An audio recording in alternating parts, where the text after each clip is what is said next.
Hello friends, we are going to do this line and wash watercolor painting this time. Here I have first drawn out a rough outline of the composition that I want to draw. In this case, it's a country house surrounded with lush greenery with all types of trees around, the palm, plantains, and of course the smaller bushes. After sketching out this rough outline in a very light pencil, now I am going over the same outline with a waterproof ink gel pen, adding more and more details along the way.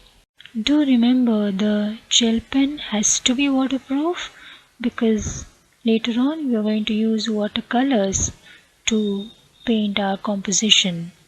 In a line and wash drawing, typically we do more of the line work than the painting work, and so naturally that calls for a little more detailing in the line work itself, and therefore we can even do the shadow work in the line work itself, which will avoid having more of the shading work to be done in the painting part later on.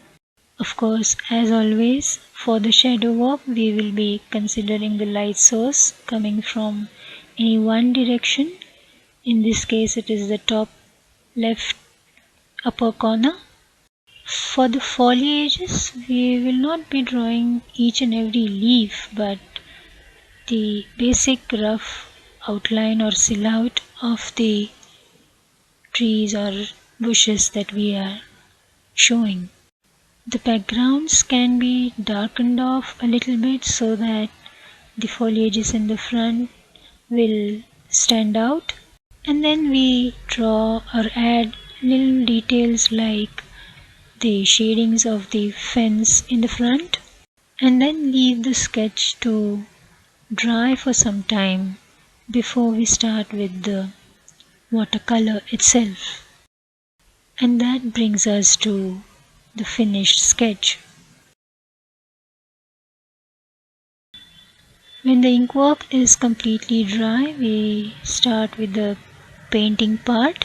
We start with the sky using the wet and wet technique, which is explained in my earlier video regarding watercolor techniques. Here I am using the dawn colors of the sky, little bit of yellow, little bit of red and blue, and now I am using the masking fluid to mask out the fence part so that I'll be able to paint over it to get an even paint surface. The masking fluid will have to be left to dry completely before we start with the painting again.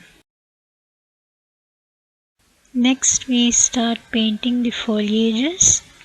The best part of line and wash is that because we have done most of the shading work in the lines itself, there is not really any need to do too many details in the painting part. Only a few washes here and there are good enough to bring out the effect, which is why it is called a line and wash drawing. We can of course add a few light and shade effects to make the painting more interesting. Before we paint over the masking fluid, care has to be taken to see that the masking fluid is completely dry. Masking out such elements makes it easy to paint over it without having to leave any gaps in between. We add the different foliages, the different shades of different foliages, and then the wall surface, brick surface, or whatever painted surface that you may want to show.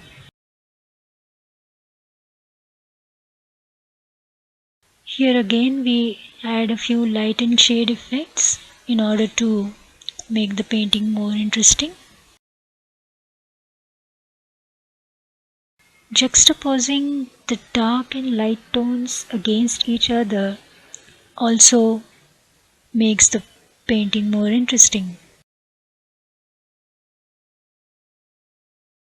We add a few more dark patches in the background so as to bring out the front elements like the foliages.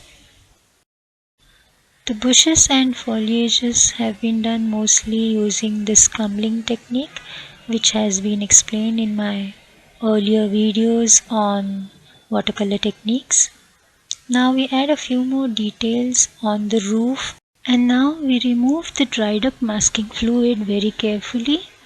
Care has to be taken to see that each and every speck of the fluid is removed, because if it is left on the paper, it can catch dust later on and spoil the painting.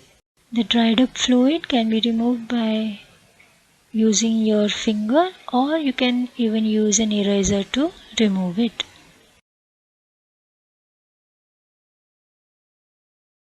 Once the fluid is removed completely, you can paint over the area to add more details of the fence. That's it, the painting is ready. Hope you enjoyed the video. If you liked it, do subscribe to the channel, like the video, leave your comments and share it with your friends. Thanks for watching.